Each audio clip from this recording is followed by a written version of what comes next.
Assalamualaikum warahmatullahi wabarakatuh.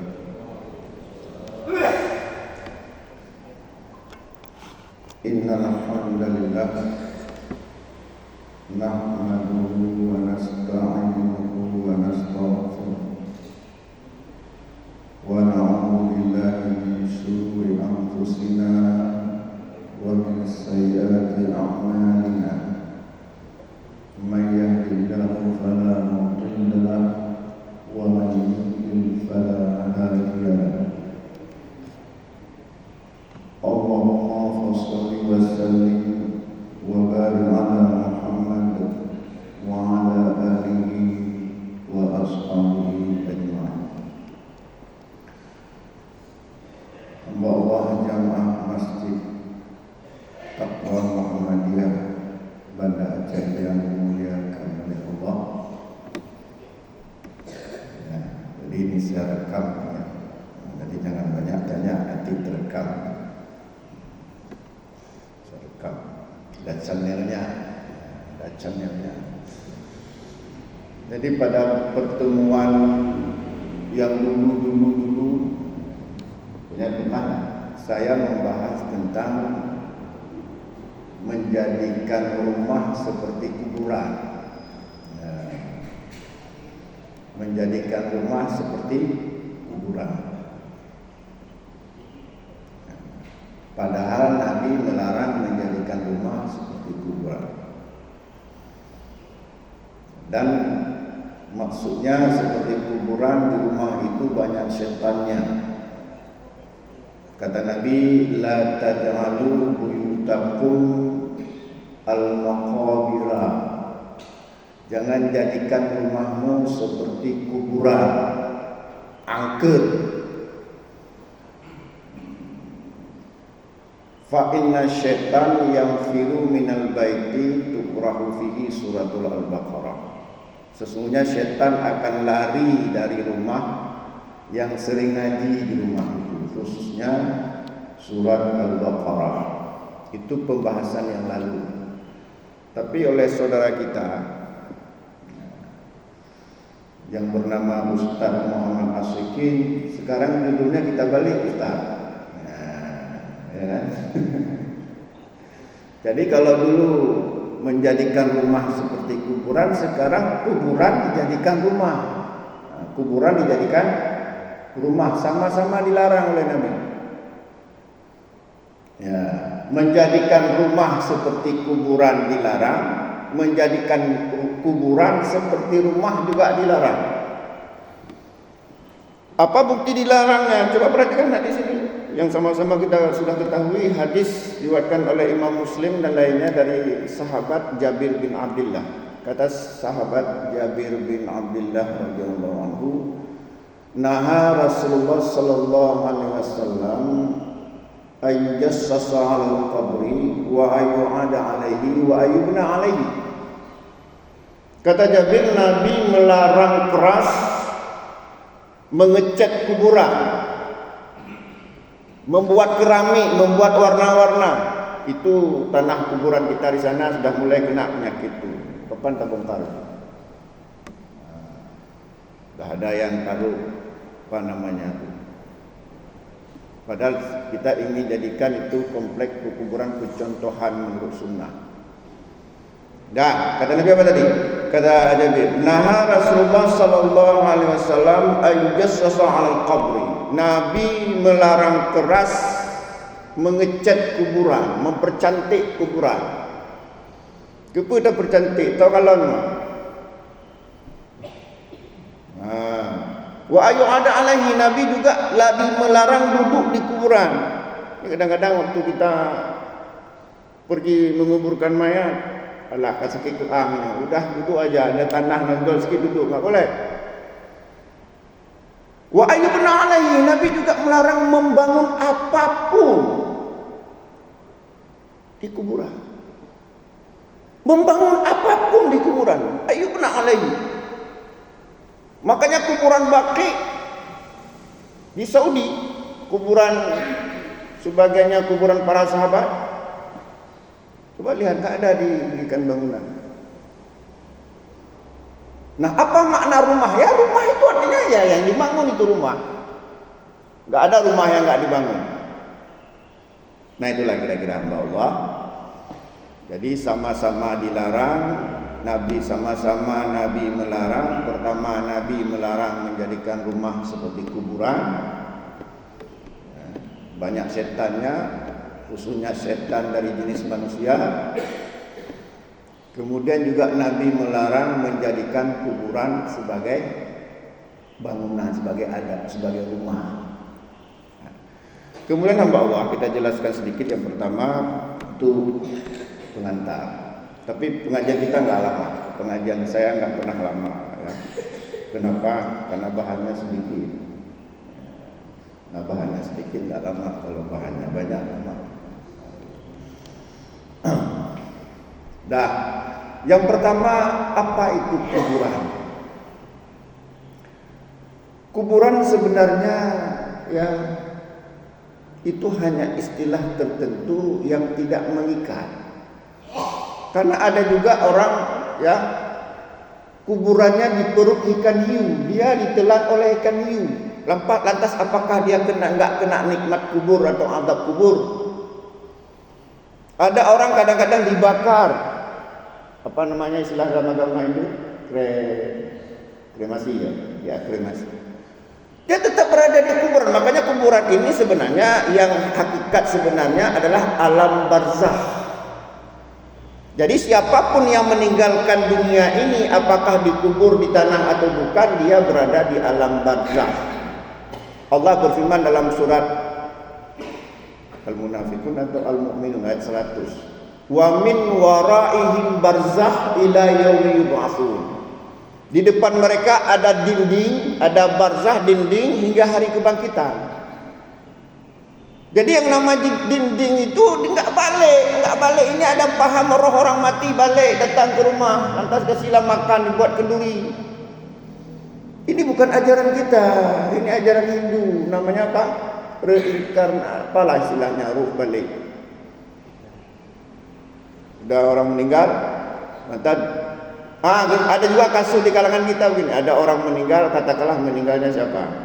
Si A, nggak usah kasih nama, siapa tahu namanya kebetulan sama pula dengan jemaah. Misalnya si A meninggal, tiba-tiba sudah masuk si A ke tubuh orang, mengaku si A. Ini siapa sebenarnya?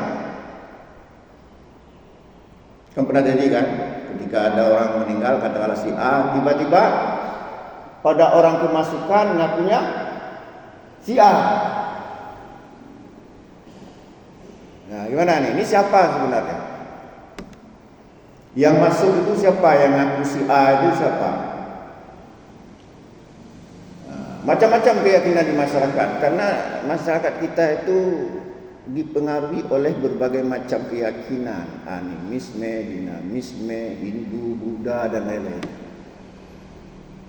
Yang balik, yang datang ke tubuh orang itu, orang yang kemasukan itu namanya jin korin yang hidup di tubuh orang meninggal. Ya, jin korin, dia duplikat orang yang meninggal. Karena begitu lahir dia langsung datang ke tubuh orang itu, ditugaskan oleh iblis laknatullah. Dalam satu hadis yang sahih diriwayatkan oleh Imam Muslim dan lainnya, juga diriwayatkan oleh Imam Ahmad dan lainnya, Nabi mengatakan, ma minkum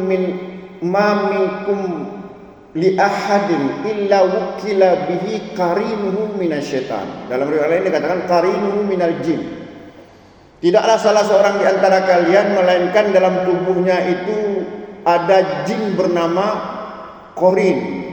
Ada yang mengatakan Korin itu nama, ada yang mengatakan bukan. Jin Korin. Dia hidup. Bahkan Aisyah bertanya, apakah engkau juga punya korin? Aku juga ada. Cuman jin korinku, kata Nabi, ya, Allah menolongku, ya. Kemudian jin korinku masuk Islam, wala ta'muruni illa bi khairin. Kemudian jin korinku tidak membisikkan apapun kecuali kebaikan. Jadi Rasulullah juga punya jin korin. Nah, Nah, jadi jin korin inilah ketika orang itu meninggal nggak punya lagi rumah dia, karena rumahnya di tubuh orang. Pergilah dia masuk ke tubuh orang, ngaku dia, bahkan hafal tulisannya pun persis, teman-temannya persis, sehingga kita tertipu, kita pikir itu orang mati karena teman-temannya hafal ya, tulisannya pun sama, tekenannya pun sama. Nah, padahal sebenarnya itu jin korin. Buktinya apa? Ketika kita bacakan ayat kursi menjerit-jerit dia. Apakah orang yang mati si A tadi itu takut pada ayat Al-Quran? Nah, itu jin korin. Jadi itu kuburan. Jadi kuburan itu hakikatnya adalah alam barzakh. Terus bagaimana membuat kuburan? Makanya berbeda dengan rumah. Kalau kuburan itu kata Nabi, ya, akhriku. Qala Rasulullah sallallahu alaihi wasallam, akhriku, galilah. Gali. Buat rumah ada gali enggak? Ada gali pondasi ya. Akhriku, galilah. Wa ausi'u, luaskanlah. Ya, luaskan, tapi jangan terlalu luas. Luaskanlah biar orang bisa masuk meletakkan mayat. Wa ahsinu, baguskanlah. Nah, ini perhatikan, kita harus perhatikan dalam menggali kubur enggak boleh seperti kita menggali ingin menanam hewan. Tapi baguskanlah, karena perintah Nabi wa ahsinu, baguskanlah. Wa adfinu al-isnaini wa salasata, tanamlah 2 orang atau 3 orang. Boleh kita tanam 2 atau 3 orang. Enggak pernah kita praktekkan. Boleh menanam 2 orang atau 3 orang. Wa qaddimu aktsarahum Qur'an, dan dahulukanlah orang yang lebih banyak menghafal, menguasai Al-Qur'an. Dalam riwayat ini dikatakan, Nabi mengatakan, ahfiru galilah, ya, wa a'miku, dalamkanlah, wa ahsinu, baguskanlah, wa adfinu al-isnain was salasah, kemudian tanamlah 2 atau 3 mayat. Qal, para sahabat bertanya, man nuqaddimu ya Rasulullah, siapa yang pertama kami letakkan di tanah ya Rasulullah? Faqal, Nabi mengatakan, aktsaruhum Qur'an, yang paling banyak menguasai Al-Qur'an. Nah, jadi itu kuburan. Itu kuburan. Jadi tempat istirahat kita. Bagaimana keadaan orang itu? 2 keadaan. Jadi enggak ada sempat dia berhubungan dengan orang luar, dengan dunia ini. Jadi jangan datang misalnya ditempeleng sama istri, sama suami. Istri enggak ada nempeleng suami. Suami misalnya ada istri ditempeleng sama suami, datang ke kuburan mamaknya ngelapor, mak saya ditempeleng oleh suami saya. Jangan, enggak ada syariatnya itu. Bahkan dalam surat Fatir ayat 22 Allah berfirman, wa ma anta bimusmi'in man fil qubur. Wa ma anta bimusmi'in man fil qubur. Sesungguhnya kamu tidak bisa menjadikan orang dalam kubur itu dapat mendengar. Ya. Innaka la tusmi'ul mauta, 80. Sesungguhnya kamu tidak bisa menjadikan orang mati dapat mendengar. Dah. Tapi anehnya kita, ketika orang sudah dikuburkan, dialog dengan mayat. Apa dialognya? Menyotruk 2 roh malaikat, bertanya aku kata, so Tuhan kata, menjauh kubagah Tuhan kata Allah. Tak ada tuntunannya. Apalagi enggak ada manfaat lagi kita ajarkan. Kenapa? Innallaha yaqbalu taubatal 'abdi ma lam yugharghir. Sesungguhnya Allah akan menerima tobat seorang hambanya sebelum nyawa sampai di tenggorokan. Sebelum nyawa sampai di tenggorokan kita ajarkan dia, karena masih berfungsi, masih diterima tobat. Makanya Nabi mengatakan laqinu mautakum la ilaha illallah. Takinkanlah orang yang akan meninggal dengan mengajarkan kalimat la ilaha illallah, bukan setelah meninggal. Jikalau meninggal pengampun, nyoka meninggal gedung, menyotruk 2 roh malaikat, Kutanya orang berkata, takutnya saya ketika dijawab yang di bawah lari tunggang langgang. Okey. Nah. Jadi jangan mengada-ngada kita. Ini masalahnya akidah. Itu kuburan. Itu kuburan. Jadi jangan jadikan rumah kuburan sebagai rumahnya. Jangan kita buat bangunan. Dan juga yang paling keras, Nabi melarang kita menghias-hias lantas menjadikan kuburan sebagai tempat beribadah. Ngaji di kuburan, salat di kuburan, atau mendirikan musala di kuburan. Nabi sangat keras melarang. Bahkan Nabi mengatakan dalam hadis diriwayatkan oleh Imam Bukhari, Muslim dan lain-lainnya. Keras sekali Nabi mengatakan, la'anallah al-Yahuda wa Nasara ittakhadhu qubura anbiya'ihim masajid. Allah melaknat orang Yahudi dan orang Nasrani karena mereka menjadikan kuburan nabi-nabi mereka sebagai masjid. Sebagai masjid itu apa? Tempat beribadah. Karena Nabi mengatakan al-ardu kulluha masjidun. Bumi ini semuanya masjid illa kecuali al-hamama wal maqbarata. Bumi ini semuanya masjid kecuali al-hamamat, tempat permandian, wal maqbarata, dan pekuburan. Nah itu. Dalam riwayat yang lain Rasulullah SAW bersabda, inna man kana qablakum yattakhiduna qubura anbiya'ihim wa salihin masajid. Fala tattakhidhu qubura masajid inni anhaakum an dzalika. Artinya, kata Nabi, sesungguhnya orang-orang sebelum kalian, para ulama mengatakan orang Yahudi dan orang Nasrani, mereka menjadikan kuburan nabi-nabi mereka, bahkan kuburan orang-orang saleh mereka, bukan hanya nabi, kuburan orang-orang saleh mereka sebagai tempat ibadah. Ya. Fala tattakhiduha qubura. Jangan kalian jadikan kuburan sebagai masjid. Inni anhaakum an dzalika. Aku melarang keras kalian melakukan hal itu. Pernah ketika ini riwayat dari Ummu Salamah dan Ummu Habibah. Ya, jadi dua orang sahabiah ini itu ikut hijrah ke Habasyah. Jadi Habasyah itu negeri Kristen. Rajanya Najasyi, yang kemudian pada akhir hayatnya dia masuk Islam, sehingga Nabi salat ghaib kepada Raja Najasyi. Tok sekali Nabi salat ghaib. Kita setiap saat salat ghaib. Mungkin apa? Sudah lebih hebat dari Nabi? Enggaklah, mau salat-salat. Sudah. Jadi ketika hijrah pertama ke Habasyah, Ummu Habibah dan Ummu Salamah itu dilihatlah di sana gereja-gereja, kuburan-kuburan di situ dihias-hiasi pakai patung-patung, pakai gambar-gambar, pakai bunga-bunga. Melapor pada Nabi setelah kembali ke Madinah. Ya. Katanya, ya Rasulullah, aku melihat begini-begini, kanisah bil Habasyah. Ya. Tusawwaru, banyak hiasannya dan tempat ibadah. Apa kata Nabi?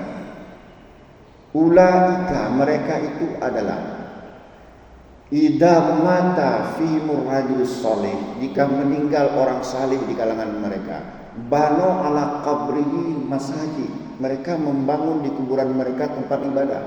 Wasawaru tilka suwar, dan meletakkan hiasan-hiasan. Kita udah ikut-ikutan tuh siram bunga di kuburan, enggak apa? Kena ambil siram bunga, hiasan bunga, enggak apa? Enggak ada tuntunannya, enggak usah. Ya, pakai apa tulisan, pakai ayat Quran pula, innalillah, tertulis innalillah. Masa di kuburan itu ayat Quran tertulis inna? Kalau mau tulis sekedar sajalah nama binti meninggal udah. Ini ada juga ditulis innalillahi, enggak usah. Ya. Jadi kata Rasulullah, ulaika idza mata fihimur rajulus salih, mereka itu jika meninggal orang-orang saleh di kalangan mereka, banu ala qabrihi masjid. Mereka membangun masjid di kuburan itu, Wasawaru tilka suwar, dan membuat hiasan-hiasan. Tapi apa kata Rasulullah? Ulaika syirarul khalqin indallah yaumal qiyamah. Mereka itu seburuk-buruk makhluk di sisi Allah pada hari kiamat. Seburuk-buruk makhluk di sisi Allah pada hari kiamat. Nah, oleh karena itu hamba Allah, jangan jadikan kuburan sebagai tempat kita mendirikan bangunan apapun. Bahkan dalam riwayat lain juga dari Jabir, naha Rasulullah sallallahu alaihi wasallam ayyaktuba 'alal qabri syai'un. Nabi melarang keras menulis apapun di kuburan. Menulis apapun di kuburan. Apalagi kita tulis ayat Al-Quran. Kalau sekedar nama okeylah, supaya enggak tertukar kuburannya. Tapi kalau kita pikir enggak apa tertukar, kan Allah tahu. Ya udahlah. Kalau ingin tulis mungkin sekedar nama, tapi nama, tahun meninggalnya, tapi jangan kita tulis ayat Al-Quran. Karena Nabi jelas, kata Jabir bin Abdullah, naha Rasulullah sallallahu alaihi wasallam ayyaktuba 'alal qabri syai'un. Nabi melarang keras menulis apapun di kuburan. Nah, oleh karenanya hamba Allah, berusahalah kita jadikan kuburan itu sebagaimana tuntunan Rasulullah sallallahu alaihi wasallam. Kalau kita ingin berbuat baik kepada orang tua kita, kepada saudara kita, kepada teman kita, kepada istri kita, kepada suami kita ketika mereka masih hidup, bukan setelah mati. Ada pertanyaan?